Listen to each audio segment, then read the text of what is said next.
अच्छा बच्चे, starting with the name of Allah Almighty. In today's lecture we are going to discuss chapter number 4 of your book, that is Managerial Accounting by Garrison Noreen.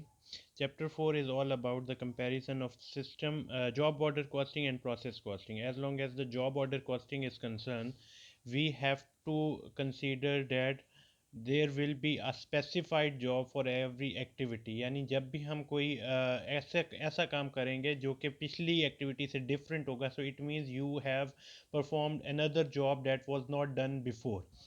Job order as the name indicates के job का order आपने design करना है, उसके हिसाब से costing करनी है। Whatever the job you have performed, आपकी कॉस्टिंग की एक्टिविटी वैसी ही होनी चाहिए। लेकिन process costing is all about perform producing the same product and your process activity will be same. Job order costing में हमारे पास सबसे अच्छी example that can be quoted here is newspaper. जब हम न्यूज़पेपर की बात करते हैं, every day the news will be different from the news that was published yesterday.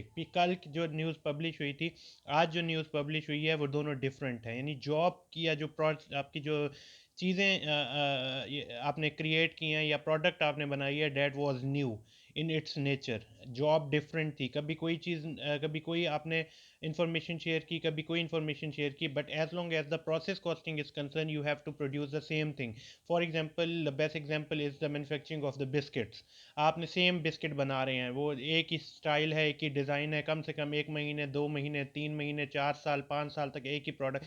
Pepsi is a good example for it, के सेम प्रोडक्ट बना रहे हैं। प्रोसेस कॉस्टिंग का मतलब है कि आपने एक जैसी प्रोडक्ट बना रहे हैं, उसमें कोई जॉब डिफरेंट नहीं हो रही। हाँ, उसके अंदर job order costing somehow इसका कॉन्सेप्ट इसलिए आज ये आ सकता है कि सर हमने लीटर बॉटल्स अलहदा बनाई है, 1.5 लीटर बॉटल्स अलहदा बनाई है, 2.25 लीटर बॉटल अलहदा बनाई है, और रेगुलर बॉटल्स अलहदा बनाई है, और कैंस अलहदा बनाए हैं, और जो है ना 7 अप अलहदा बनाई है, और फांटा अलहदा बनाई है। वो आपका जॉब ऑर्डर कॉस्टिंग का कॉन्सेप्ट आता है। लेकिन विद इन एवरी प्रोडक्ट फिर क्या आता है, प्रोसेस कॉस्टिंग ही आता है। ठीक है।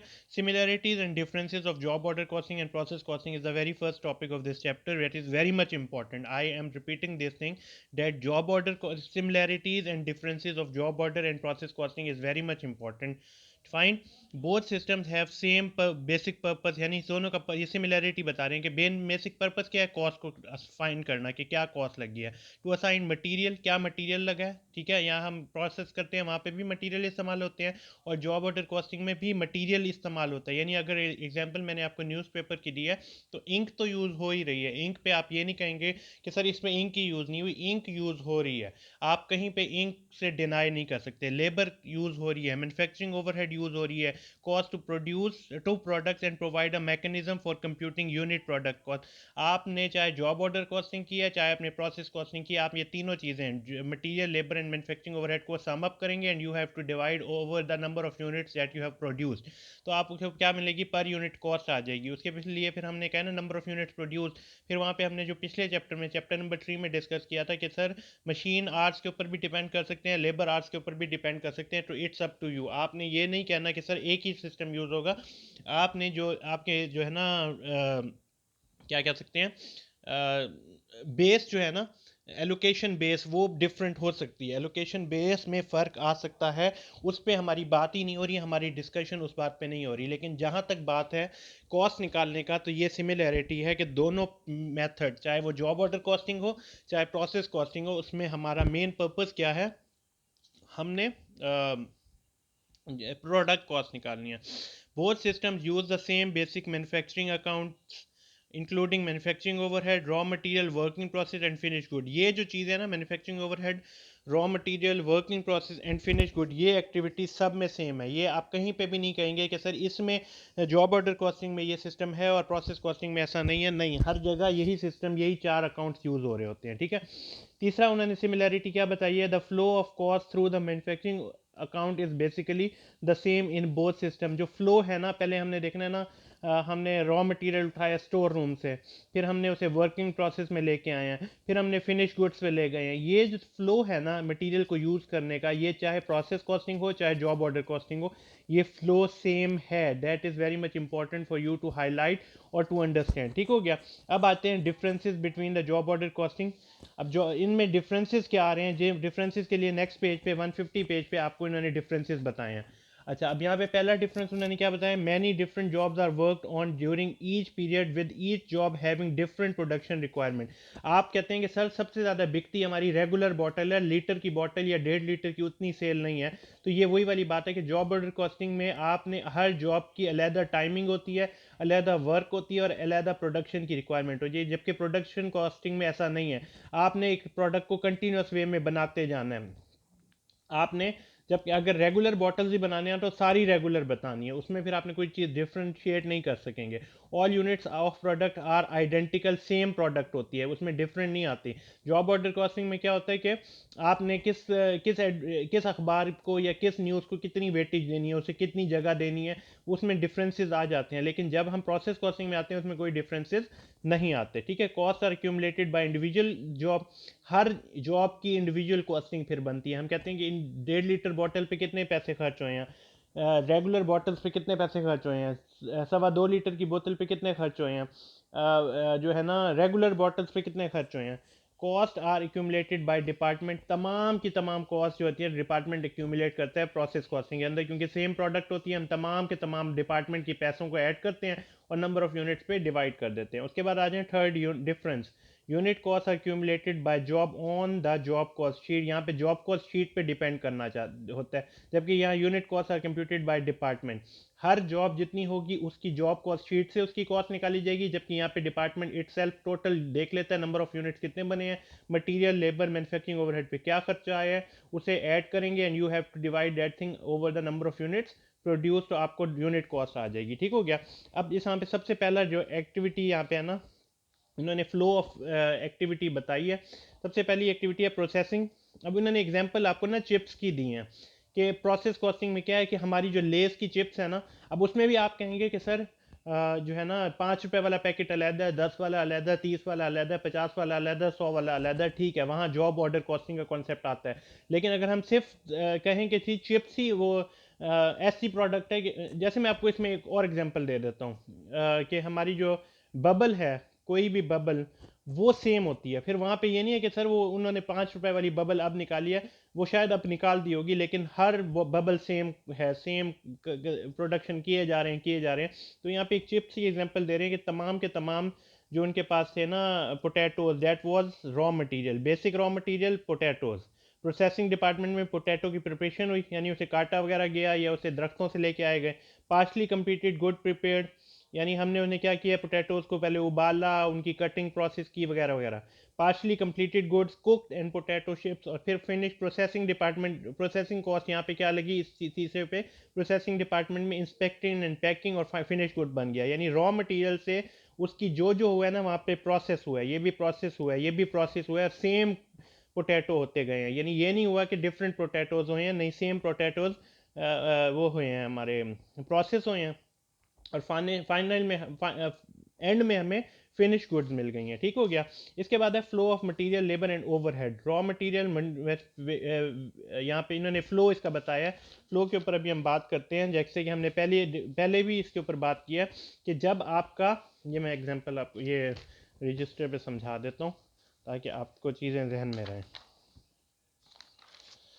सबसे पहले हमारा वो एक सिंपल कॉन्सेप्ट है कि we will purchase and thing will be present in store room. Store room में पड़ा है, क्या चीज पड़ी है, रॉ मटेरियल।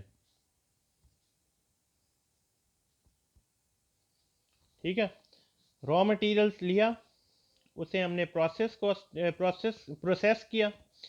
प्रोसेस करने के बाद वो क्या हुआ, वर्किंग प्रोसेस में आ गया। वर्किंग प्रोसेस में उसके ऊपर फिर हमने और काम किया। मतलब यूं समझें कि रॉ मटेरियल वाज 0% प्रोसेस्ड, अभी उस पर कोई काम नहीं हुआ। जब वर्किंग प्रोसेस में होता है 1% से लेकर 99% तक उस पर एक्टिविटी होती है। Fine, after that we have finish goods का मतलब क्या है, दैट वाज 100% कंप्लीटेड, तो this that was the flow. अब मटेरियल कॉस्ट के ऊपर जब उन्होंने बात की, उन्होंने कहा कि जो है ना दो काम उन्होंने किए इस एग्जाम्पल के अंदर। अगर हम बात करें इस पेज के ऊपर एग्जाम्पल उन्होंने दिया, उन्होंने कहा बॉटलिंग की एक्टिविटी अलहदा है, फॉर्म्यूलेटिंग की एक्टिविटी अलहदा है। कोई एक एग्जाम्पल कोट कर रहे हैं। अब जब हमने रॉ मटेरियल परचेज किया था तो रॉ मटेरियल आपका क्या हो गया था, डेबिट। कहाँ पे हुआ था, डेबिट मतलब बढ़ गया था, कहाँ पे हुआ था, स्टोर रूम से। लेकिन जब हमने उसके ऊपर वर्किंग प्रोसेस स्टार्ट किया तो वर्किंग प्रोसेस बढ़ गया, तो वो डेबिट हुआ, और रॉ मटेरियल क्या हो गया, कम हो गया।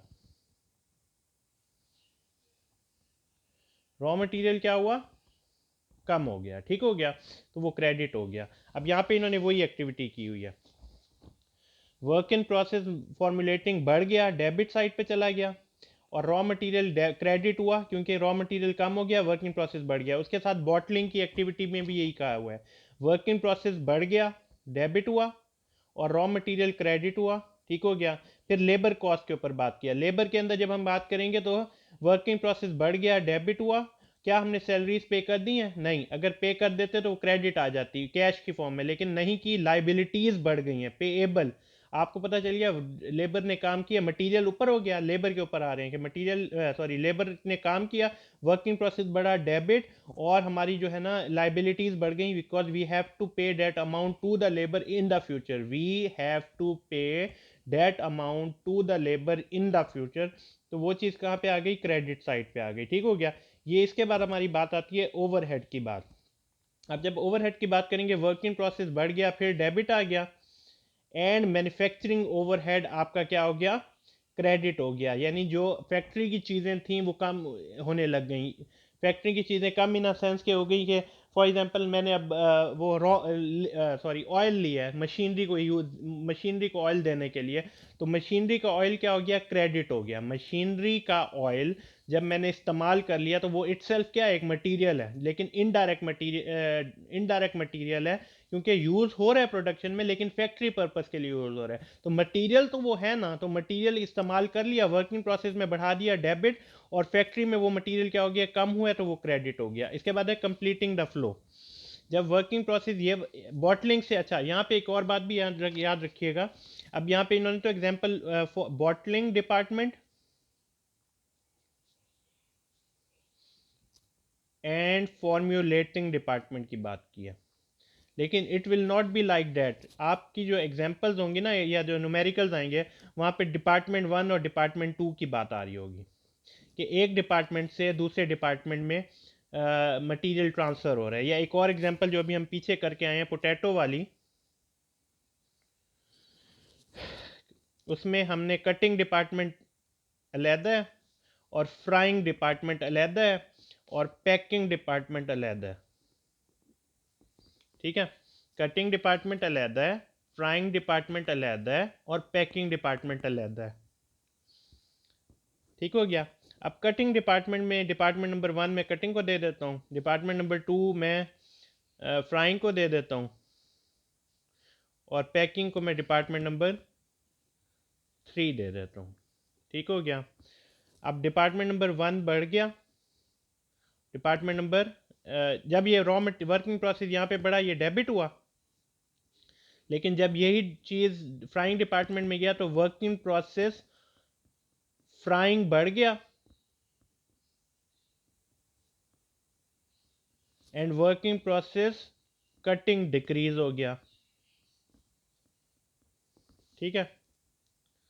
अब यहाँ से फिर अगले डिपार्टमेंट में जब गया तो वर्किंग प्रोसेस पैकिंग बढ़ गया, डेबिट हो गया, and working process frying decrease हो गया, ठीक हो गया। अब यही एक्टिविटी हमने यहाँ पे देखनी है। उन्होंने कहा कि जब बॉटलिंग डिपार्टमेंट में एक्टिविटी आई और फॉर्मुलेटिंग से ट्रांसफ़र हुई, completing the cost flow, cost किस तरह एक डिपार्टमेंट से दूसरे डिपार्टमेंट में जा रही है, the following general entry transfer the cost of partially completed units from formulating department to bottling. जब फॉर्मुलेटिंग से बॉटलिंग में जा रही है तो फॉर्मुलेटिंग क्या हो जाएगा, डिक्रीज हो जाएगा, एंड बॉटलिंग क्या हो जाएगा, इंक्रीज हो जाएगा, ठीक है। जब बॉटलिंग डिपार्टमेंट बढ़ गया तो वो डेबिट हुआ, एंड वर्किंग प्रोसेस फॉर्मुलेटिंग क्या हुआ, तो वो डिक्रीज हो गया। तो वर्किंग प्रोसेस बॉटलिंग बढ़ गया, and working process formulating decrease हो गया। इसके बाद क्या हुआ कि फिनिश गुड्स बढ़ गई, यानी अब ये ये कहाँ पे आ गया, एक्टिविटी बॉटलिंग डिपार्टमेंट में पड़ा हुआ है, ठीक है। ये एक्टिविटी आपकी कहाँ पे पड़ी हुई है, बॉटलिंग डिपार्टमेंट में पड़ी हुई है, बॉटलिंग डिपार्टमेंट में ये चीज़ बड़ी पड़ी है। अब जब वो वहाँ पे बॉटलिंग डिपार्टमेंट में उस पर सारा प्रोसेस हो गया, कंप्लीट हो गई, फिनिश गुड बन गई, ठीक है। अब फिनिश गुड बढ़ गई डेबिट, और बॉटलिंग डिपार्टमेंट में वर्क इन प्रोसेस क्या हो गया, कम हो गया, तो वो क्रेडिट। अब फिनिश गुड से क्या हो जाएगी, चीज़ सेल हो जाएगी। जब वो सेल होगी तो कॉस्ट ऑफ गुड सोल्ड बढ़ गया डेबिट, और फिनिश गुड क्या हो गई, कम हो गई, तो वो क्रेडिट। तो इस तरह ये फ्लो ऑफ एक्टिविटी या फ्लो का कॉन्सेप्ट आ रहा है। इसके बाद जो अगला आपका अगला कॉन्सेप्ट है, equivalent unit of production, that is the most important topic of this chapter में। equivalent unit of production is the most important topic of this chapter, जो आप लोगों ने अब अंडरस्टैंड करना है। equivalent unit of production is basically an activity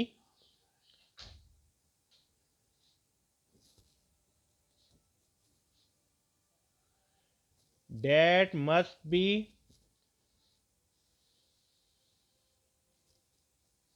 considered for you guys as the most important topic of this chapter। अब equivalent unit of production का concept है क्या? मैं कहता हूं कि ना, एक प्रोडक्ट फिनिश्ड फॉर्म में मेरे पास है, ठीक है, फिनिश गुड है, उसकी जो वैल्यू है ना वो $100 है, ठीक है। मैं आपको इक्विवेलेंट यूनिट ऑफ प्रोडक्शन का कॉन्सेप्ट बता रहा हूँ। ये वन फिनिश गुड थी, 100%, $100 उसकी कॉस्ट है, ठीक है। मैं फिनिश गुड की जब बात करता हूँ ना, मैं ये कहता हूँ डेट इज 100% कंप्लीटेड, ठीक है, डेट इज 100% कंप्लीटेड। ये तो मेरी बात कंप्लीट हो गई। मैं दो और प्रोडक्ट्स की बात करता हूँ। दो प्रोडक्ट है, एक प्रोडक्ट एक है, दूसरी, ये दोनों मिला के ये एक प्रोडक्ट है, ये एक प्रोडक्ट है। ये 50% कंप्लीटेड है, और ये भी 50% कंप्लीटेड है, ठीक है। अब ये 50% कंप्लीटेड है ना, इसकी अगर वैल्यू निकालने पे आए हैं तो ये $50 के बराबर है। और ये 50% कंप्लीटेड है, इसकी वैल्यू निकालें, यानी सर अभी काम मुकम्मल नहीं हुआ। हम कहते हैं ना, कभी कभी, मैं एग्जांपल आपको कोड देता हूँ, एक बहुत ही जनरल सी एग्जांपल देता हूँ, कि हम कभी किसी शॉप पे जाते हैं, हम कहते हैं कि सर ये जो आप चीज़ फ्राई करके बेच रहे हैं ना, वो आप फ्राई ना करें, आप हमें अनप्रोसेस्ड दें। फ्राई करने के बाद इसकी वैल्यू फॉर एग्जांपल ₹100 है, आप ऐसा करें, आप इसे अनफ्राई हमें दे दें, हम इसे घर जाके खुद फ्राई करना चाह रहे हैं अपने ऑयल के अंदर, because we are considered are oil as more hygienic as compared to the oil used in the shop। तो हम क्या कहते हैं, सर ये अनफ्राई हमें दे दें। जब हमसे पैसे पूछते हैं ना कि सर ये जो आप अनफ्राई अनप्रोसेस्ड चीज़ हमें सेल कर रहे हैं, इसकी वैल्यू क्या है, वो हमें कभी भी नहीं कहेगा ₹100। वो कहेगा कि सर मैंने तो इसे फ्राई नहीं, अभी तो मुकम्मल कंप्लीट नहीं हुआ, चलें आप मुझे इसके ₹60 दे दें। That is the concept of equivalent unit of production. अब वो कैसे है वो मैं आपको समझा रहा हूँ। दो प्रोडक्ट्स पड़े हुए हैं, एक ये वाली, एक ये वाली। ये 50% कंप्लीटेड है, ये भी 50% कंप्लीटेड है। ये $50 के बराबर है, और ये भी $50 के बराबर है, ठीक हो गया। अब इन दोनों की अगर वैल्यू निकालें, $50 और $50 की, किस चीज़ के बराबर आ जाएगा, $100 के बराबर। तो इक्विवेलेंट यूनिट ऑफ प्रोडक्शन का कॉन्सेप्ट क्या कहता है, टू अनप्रोसेस्ड और uncompleted products are equal to one completed product. यानी हमारा सिंपल जो फिनोमिना है या कॉन्सेप्ट है इक्विवेलेंट यूनिट ऑफ प्रोडक्शन का, कि दो अनइक्वल या अनप्रोसेस अभी पूरे नहीं हुए, उनकी वर्थ वन कंप्लीटेड के बराबर है, इक्वल यूनिट ऑफ प्रोडक्शन। ये दो उस एक के इक्वल है, क्योंकि ये अनकम्प्लीटेड है, वो कंप्लीटेड है। इसी तरीके से जब हम कहते हैं ना कि सर ये 100 प्रोडक्ट्स हैं जो कि अभी कंप्लीट नहीं हुए, इनकी जो वर्थ है ना वो है ₹1000, और 10 प्रोडक्ट्स हैं जिनकी वर्थ ₹1000 हैं, ये कंप्लीटेड हैं, मतलब ये अनप्रोसेस्ड हैं, मतलब इन पे अभी काम होना बाकी है, और ये कंप्लीट हो चुके हैं, फिनिश्ड फॉर्म में 100% इन पे काम हो गया है। तो equivalent unit of production, equivalent unit of production का कॉन्सेप्ट कहता है कि this 100 units will be equivalent to that 10 unit। These 100 incompleted units are equal to 10 completed units. इस कॉन्सेप्ट को कहते हैं इक्विवेलेंट यूनिट ऑफ प्रोडक्शन। आपके ज़्यादातर न्यूमेरिकल्स, आपका मेजर कॉन्सेप्ट इस चैप्टर का इक्विवेलेंट यूनिट ऑफ प्रोडक्शन पर डिपेंड करता है। ठीक हो गया। अब यहाँ पे इसमें पहली चीज़ हम देख लेते हैं, इसका जो वेटेड कॉन्सेप्ट है ना वो मैं आपको बता देता हूँ। यहाँ पे हमने ये वाला कौन इक्विवेलेंट यूनिट, उन्हें क्या, number of partially completed units multiply percentage completion. कितने यूनिट्स हैं जो आपके पार्शली मतलब they are not 100% completed. Partially mean they were not 100% unit 100% completed. Equivalent unit निकालने के लिए number of partially completed units multiply percentage completion, कितने percent वो कंप्लीट हो चुके हैं। ये भी चीज आपको क्वेश्चन में दे दी जाएगी कि सर 100 यूनिट्स हैं, सर 100 यूनिट्स हैं डेट आर पार्शली कंप्लीटेड, और सर दे आर 50% कंप्लीटेड, अभी मुकम्मल कंप्लीट नहीं हुए। अच्छा, तो परसेंटेज कंप्लीशन भी बता दिया जाएगा कि सर 100 यूनिट्स हैं 50% कंप्लीट हैं। तो 100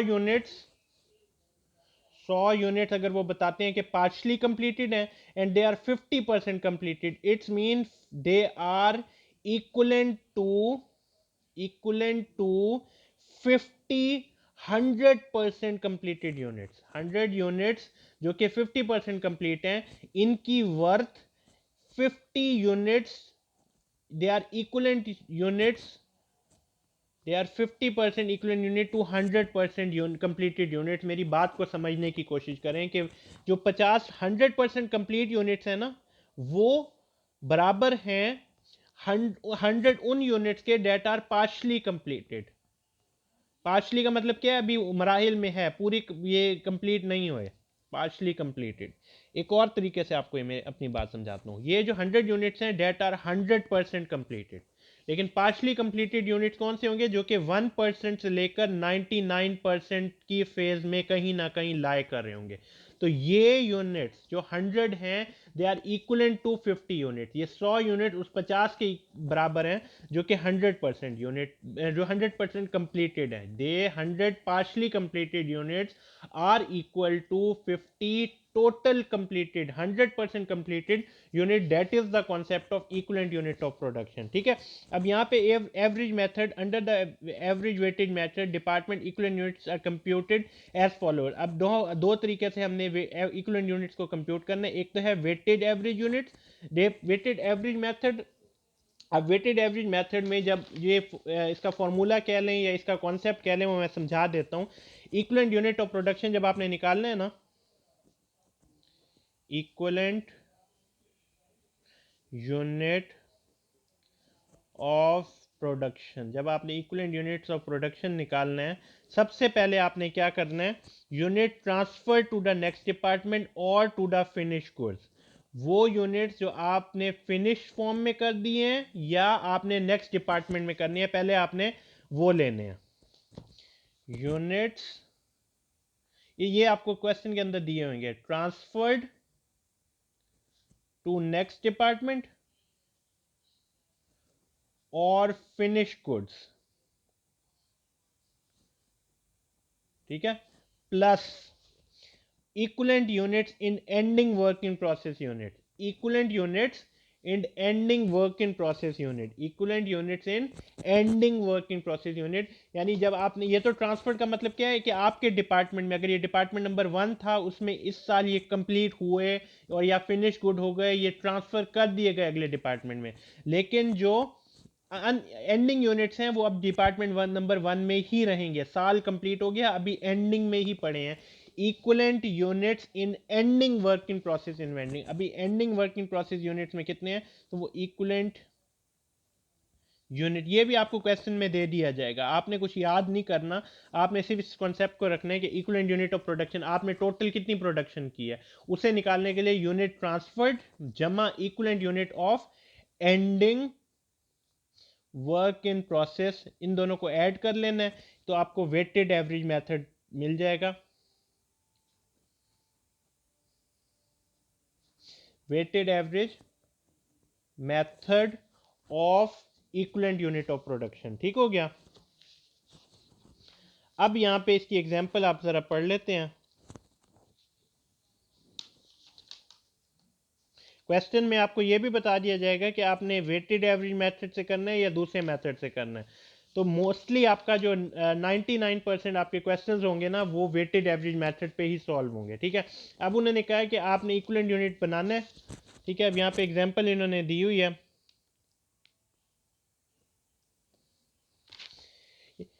एक एग्जांपल दी हुई है। उन्होंने कहा 100 यूनिट्स आपको बिगिनिंग वर्किंग प्रोसेस में 200 यूनिट्स हैं जो कि 55% मटेरियल के लिहाज से कंप्लीट हैं और 30% कन्वर्जन के लिहाज से कंप्लीटेड है। कन्वर्जन क्या होता है?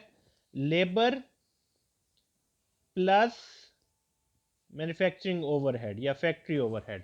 हमारी जो कन्वर्जन होती है वो ये दोनों चीज़ें होती हैं, लेबर प्लस मैन्युफैक्चरिंग ओवरहेड। उन्होंने कहा 200 यूनिट्स बिगनिंग में पड़े हैं जो कि मटेरियल के वाइज 55% कंप्लीटेड है और कन्वर्जन के लिहाज से 30% कंप्लीटेड है।